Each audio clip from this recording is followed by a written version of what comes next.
আমাদের খাদিজা এডিটিং এর সকল প্রকার পার্ট গল্প দেখতে আমাদের চ্যানেলটি সাবস্ক্রাইব করে পাশে থাকা বেল আইকনটিতে ক্লিক করে অল নোটিফিকেশন অন করে দিন।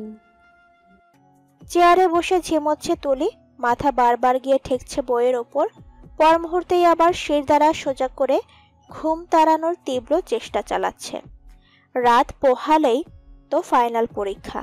এখন ঘুমে আচ্ছন্ন হলে আদ্রর রাগের সম্মুখীন হতে হবে তা শতভাগ নিশ্চিত তুলি। ভয়ে আড়ষ্ট হয়ে চেয়ারে এক পা তুলে মিনমিন করে পড়ছে। নিদ্রা চক্ষু কোটরে এসে বারংবার হানা দিয়ে যাচ্ছে। চোখ জ্বলছে খুব। বড়সড় করে মেলে রাখার আপ্রাণ চেষ্টা তুলির, তবে যদি রেহাই হয় তন্দ্রা নামক বেজাল হতে। কিন্তু ঘুম বুঝি তুলির ডাগর ডাগর আখিদয়ের প্রেমে মগ্ন হয়েছে, নয়তো তুলিকে ছেড়ে পাড়ি জমাতো সুদূর কোথাও। হুট করে টেবিলে ঢলে পড়ল তুলি। সাথে সাথেই উচ্চ শব্দে কর্ণ আসতেই সারা শরীরে ঘাম ছুটে গেল তার। ত্বরিত গতিতে হুড়মুড়িয়ে উঠল। ভয়ে সারা শরীর কম্পন ধরে গেল তৎক্ষণাৎ। ঘুম ঘুম ঝাপসা চোখে ভেসে উঠল একজোড়া রক্তচক্ষু। নিমেষ তন্দ্রা তরতর করে জানালা দিয়ে পালিয়ে গেল যেন। শুকনো ঢোক গিলে কাপা স্বরে বলে উঠল, আমি ঘুমাইনি তো ডক্টর সাহেব, চোখ লেগে এসেছিল। কতবার ঘুমকে বলেছি প্লিজ পালিয়ে যাও, কাল আমার এক্সাম, কিন্তু ওরা আমায় ভালোবেসে ফেলেছে।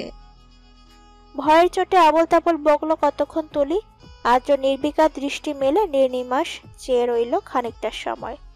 তৎপরে কফির মগটা ধরিয়ে দিল তুলির হাতে। সন্ধ্যা থেকে কথা বলছে না আদ্র তুলির সঙ্গে। রুমে নিস্তব্ধতা ছড়িয়ে মুখে কুলুপ এঁটে রেখেছে সে। গভীর ভাবের সাথে রাগ মিশ্রিত হয়ে সারা মুখে ছেয়ে আছে বিষয়। এহেন মুখভঙ্গি নেত্রে বিদতেই তুলির বুকটা ধুক করে কেঁপে উঠল।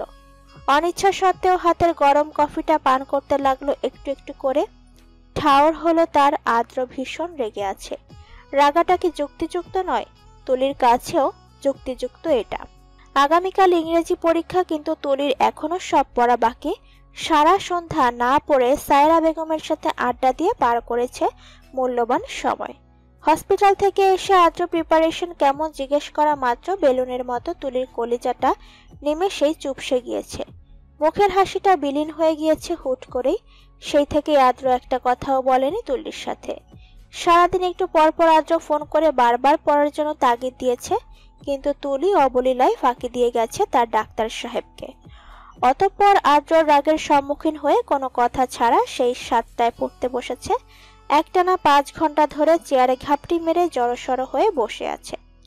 পা, কোমর, পিঠ ব্যথা অনুভব করছে অনেক।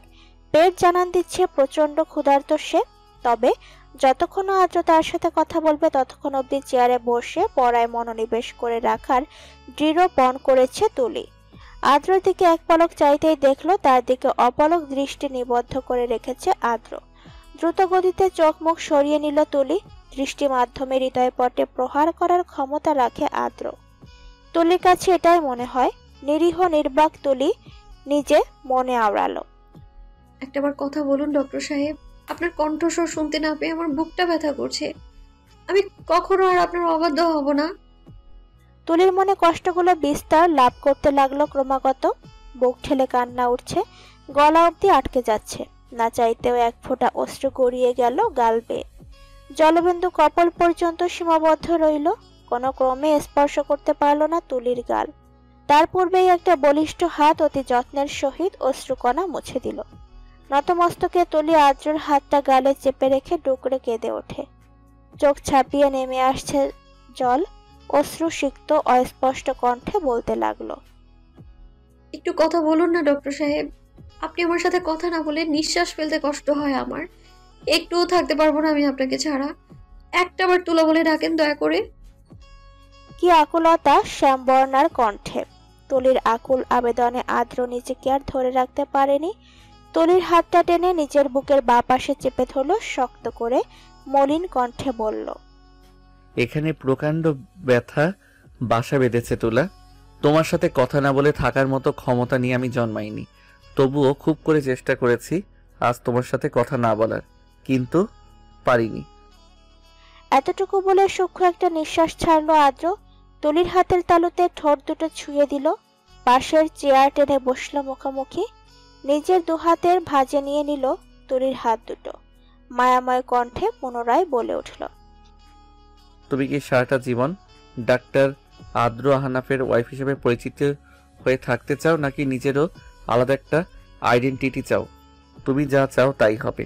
আমি তোমাকে একদম পড়ার প্রেশার দিব না। কিরূপ প্রতিউত্তর করবে তুলি ঠিক বুঝতে পারছে না। প্রগাঢ় দৃষ্টিতে তাকিয়ে রইল আদ্রর মুখের দিকে। কিছু সেকেন্ড অতিক্রম করে রিনঝিনে কণ্ঠে জবাব দিল, আপনাকে চাই, আপনার ইচ্ছেগুলো পূরণ করতে চাই। সাথে সাথে তুলির হাতটা টেনে তুলিকে নিজের ওপর নিয়ে আসলো আদ্র। আকস্মিকতায় হকচকিয়ে গেল তুলি। পরক্ষণেই আদ্রর বুকে মাথা রেখে চুপ করে রইল ক্ষীণ সময়। শুনতে পেল আদ্রর লহুস্বর, দিন দিন তোমার ভিন্ন ভিন্ন পরিবর্তন দেখছি তুলি। তোমার জবাবটা আমার ভাবনার বাহিরে ছিল। একসাথে আমার দুটো প্রশ্নকে সমর্থন জানালে। তুমি ভালো করে জানো, আজ যদি আমি রাগ না দেখাতাম তবে তুমি মন দিয়ে পড়তে না। আমার মনে তোমার জন্য জন্ম নেওয়ার ইচ্ছেগুলো খুব বেশি কঠিন নয় তোলা, আবার খুব একটা সহজও নয়। তুলিকে বিছানায় বসিয়ে খাবার নিয়ে এলো আদ্র। যত্ন করে খাইয়ে দিয়ে হাতটা ধুয়ে এসে নিজ দায়িত্বে পড়াতে শুরু করলো তুলিকে। এবার আর তালবাহনা করল না তুলি। টানা 1 ঘন্টা পরে অবশেষে আদ্রর প্রশস্ত বুকে মুখ গুজে পাড়ি জমালো ঘুমের রাজ্যে। বৃষ্টি মুখর দিন।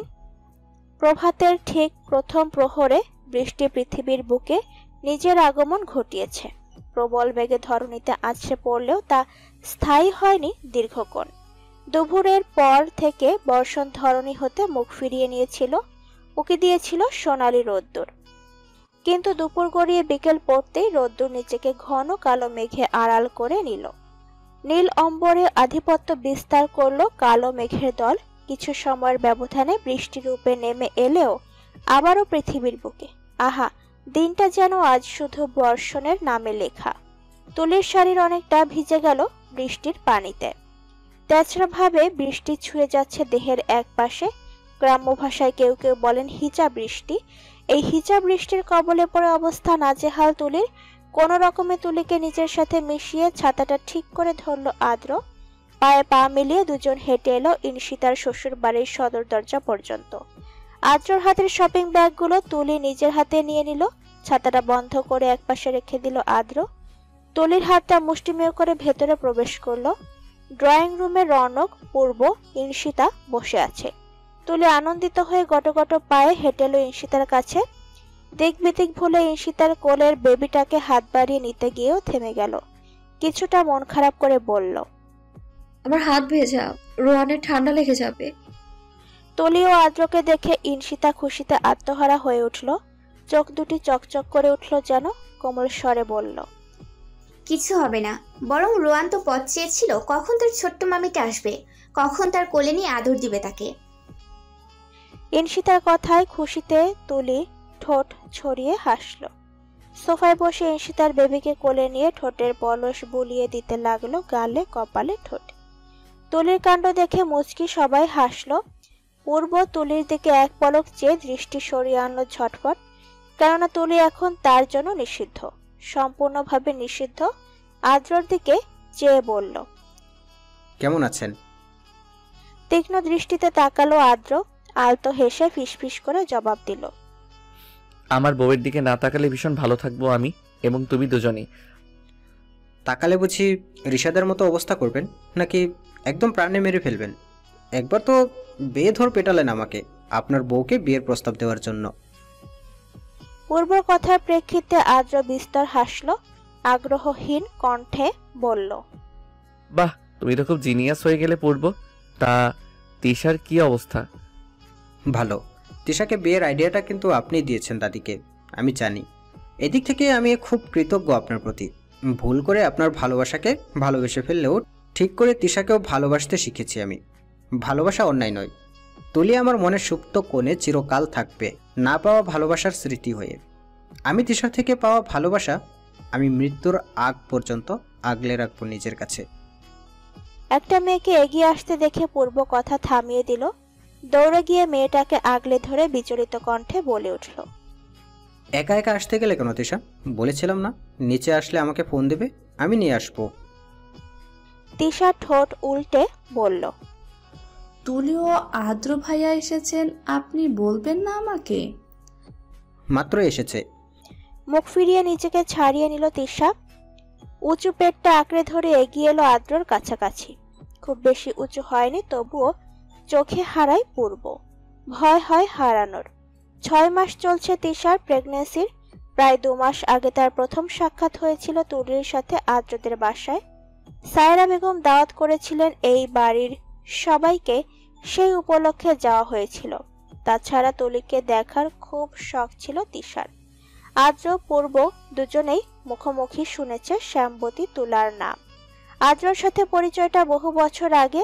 তিশার বাবা ছিলেন আদ্রদের মেডিকেল কলেজের প্রফেসর। ওনার মুখে আদ্রর নামটা খুব শুনত তিশা। প্রিয় ছাত্র ছিল আদ্র। বাবার মুখে নাম শুনতে শুনতে কৌতূহলবশত দেখাও করেছিল তিশা আদ্রের সাথে। বারবার রিটায়ার্ডের পর কানাডা সেটেল হলেও ভালো যোগাযোগ ছিল আদ্রর সাথে। তিশা খুব সহজ সরল একটা মেয়ে। পূর্বর কথা আদ্রই তিশাকে জানিয়েছিল। পূর্বের সম্পর্কে সব জেনে তিশা শুধু এতটুকুই বলেছিল, কাউকে ভালোবাসা দিয়ে সঠিক পথে আনার খুব ইচ্ছে আমার ভাইয়া। কখনো কাউকে ভালোবাসিনি আমি, খুব ইচ্ছা আমার ভালোবাসার টানে কেউ জীবনের ভুলগুলো পিছনে ফেলে সঠিক পথে ছুটবে। আদ্র প্রথমে নাকচ করলেও তিশার আকুতি ভরা আবেদন ফেলতে পারল না। দাদির মাধ্যমে পূর্বর বিয়েটা তিশার সাথে ঠিক করলো। এক প্রকার বাধ্য করলো পূর্বকে এই বিয়েটা করতে কৌশলে। কেমন আছো তুলি? হাসি মাখা চেহারা নিয়ে কিছু প্রশ্ন করলো তিশা। সামনের সোফায় বসে কিছুটা আয়েশ করে পূর্ব মৃদু হাসলো। ধপ করে বসে পড়লো তিশার পাশে। কিছুটা বিরক্তি প্রকাশ করলো তিশা। ফের চক্ষু যুগল তুলির দিকে নিক্ষেপ করলো। রোজানের ওপর থেকে নজর সরিয়ে তুলি ঠোঁটের কার্নিশে হাসি নিয়ে বলল, আলহামদুলিল্লাহ আপু, আপনি এবং বাবু দুজন কেমন আছেন? তোমাকে দেখে আমার বাবু একদম ভালো হয়ে গেছে, নাইলে কেউ কেউ তো আমাদের রুমে বন্দি করে রেখে পাগল বানানোর ধান্দা খুঁজে। পূর্বের দিকে চেয়ে তির্যক স্বরে বলল তিশা। তুলি ঠোঁট চেপে হাসি আটকানোর চেষ্টা করলো খুব, এবং সফলও হলো এই যাত্রায়। আর ভীষণ ভালো লাগে তিশাকে। মেয়েটার সারা মুখে মায়েদের বসবাস। এখন আর পূর্ব সামনে থাকলে তুলির খারাপ লাগে না, অস্বস্তি অনুভব হয় না। কারণ প্রণয়ত পূর্ব আবদ্ধ, তফাৎ একটাই, তা এখন তিশাতেই সীমাবদ্ধ। তুলির ধারণা হয়তো ধামাচাপা পড়ে গেছে তুলির প্রতি এককালের ভালোবাসা, অনুরাগ। রোয়ানের গালে চট করে একটা চুমু এঁকে দিল তুলি। বাচ্চাটার বয়স 1.5 মাস। 1 সপ্তাহ হতে না হতে তুলি রোয়ানকে দেখার বায়না নিয়ে হাজির হয়ে যায় আদ্রর নিকট। ফাইনাল পরীক্ষা শেষ হয়েছে প্রায় 20 দিন হবে। কোচিংয়ের ক্লাস পড়া সব ফেলে শুধু এখানেই ছুটে আসে। রোয়ানকে তার ভীষণ ভালো লাগে, ভীষণ মাত্রা অতিরিক্ত। মাঝে মাঝে নিজের মেদহীন পেটে হাত বুলায় তুলি। খুব করে চায় এই পেটে কারো অস্তিত্ব আসুক। সবার অগোচরে পাশে বসে থাকা আদ্রর কানের কাছে মুখটা এগিয়ে নিল, নিম্ন স্বরে বলল, ডক্টর সাহেব রোয়ানের দিকে তাকান তো একটু। তুলির মুখের দিকে ভ্রু কুঁচকে তাকালো আদ্র। গোলাপি চিকন ওষ্ঠের হাসিটা হৃদয়ে প্রশান্তি ছড়িয়ে দিল মুহূর্তে।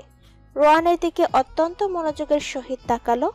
অন্তর দিকে ঝুঁকে ছোট একটা চুমু খেলো। মাথা তুলতেই তুলি মিহিস্বরে বলে উঠল, শুনবেন না ডক্টর সাহেব?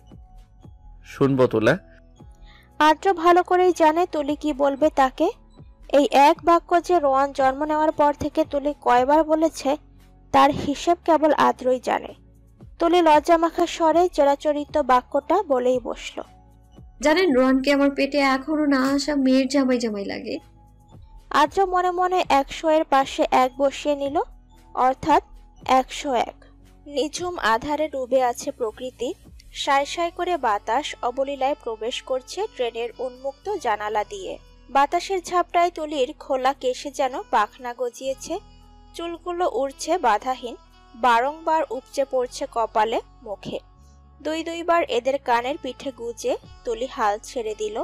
বাঁধতে গিয়েও আলতো হেসে হাতের ব্যান্ডটা ঢুকিয়ে রাখলো ব্যাগে। পাশ ফিরে দেখলো আদ্র এলো কিনা, কিন্তু শূন্য সিটটা পূর্ণ হয়নি। সেই কখন গেল আদ্র, অথচ এখনো আসছে না। পাশ থেকে চোখ সরিয়ে সামনের দিকে দৃষ্টি তাক করলো তুলি। মুহূর্তেই চোখে ভেসে উঠল সুন্দর মনোরম একটা দৃশ্য। অন্তুর বুকে গুটিসুটি মেরে ঘুমিয়ে আছে পায়েল। কে বলবে এই কপত কপতি দুজন সারাবেলা কাটায় ঝগড়া করে। প্রেম নিবেদন যদি হয় ঝগড়াতে, তবে ঝগড়া মন্দ নয়। ঘন্টা দুয়েক আগেও ট্রেনে উঠে পায়েল খুব রাগ দেখাচ্ছিল অন্তুর সাথে। সামান্য একটু দেরি হওয়ার জন্যে অন্তু মুখে তালা দিয়ে হজম করে যাচ্ছিল তিতা তিতা বাক্যগুলো। তুলির চোখ দুটো সরিয়ে নিতে ইচ্ছে করছে না হৃদয় জুড়ানো এই দৃশ্য থেকে। কেন জানে না, তবে সবাইকে মন ভরে দেখতে ইচ্ছে করছে ট্রেনের ভেতরের হলদেটে আবছা আলোয়। ব্যাগ থেকে মোবাইলটা বের করলো তুলি। ঘুমন্ত অন্তু পায়েলের প্রেমময় মুহূর্তটা বন্দি করে নিল ক্যামেরায়। যখন ওদের ঘুম ভাঙবে মুহূর্তটা তখন অতীত হবে, কিন্তু তুলির মোবাইলের গ্যালারিতে সর্বদা স্মৃতিরূপে থাকবে এই অত্যল্পকাল। তুলি পুনরায় বিমূর্ত দৃষ্টিতে আকাশের পানে চাইল। থালার মতো বিশাল বড় একটা চাঁদ অনেকখানি জায়গা জুড়ে স্থির হয়ে আছে অন্তরিক্ষে। তুলির মনটা আজ ফুরফুরা। অ্যাডমিশন টেস্টের জন্য পড়তে পড়তে ইদানিং খুব ক্লান্ত লাগতো, মনটা বিষিয়ে যেত। তবুও ছিল নিরুপায়, কিছু পেতে হলে কষ্ট তো করতে হবে। দিন রাত মনে মনে এটা আওড়ায় তুলি। তার মতে এটা তার অনীহা কাটাতে সাহায্য করে, পড়ার প্রতি স্পৃহা বাড়ায়। আজ সকালের কথা, আদ্র হুট করে এসে জানালো রাতের ট্রেনে রাজশাহী যাবে পরিবারের সবাই। আদ্রর কাছে পরিবার বলতে শুধু রক্তের সম্পর্কে আবদ্ধ মানুষগুলো নয়, বরং অন্তু, পায়েল, রিমি, নিবিড় সকলেই আদ্রর জীবনের অংশ। প্রথমত শুনে প্রচন্ড অবাক হলেও তুলি পর মুহূর্তে জানতে পারল বাড়ির সবাই এটা আগে থেকেই জানে। অকস্মাৎ রাজশাহীর নিমিত্তে যাত্রাটার কারণ তুলির জানা নেই, তবে এই যাত্রা না হলে ট্রেন যাত্রার সুন্দর মুহূর্তগুলো তুলির মিস হয়ে যেত। তুলি হাত বাড়িয়ে দিল জানালার বাহিরে, বিড়বিড় করে বলে উঠল,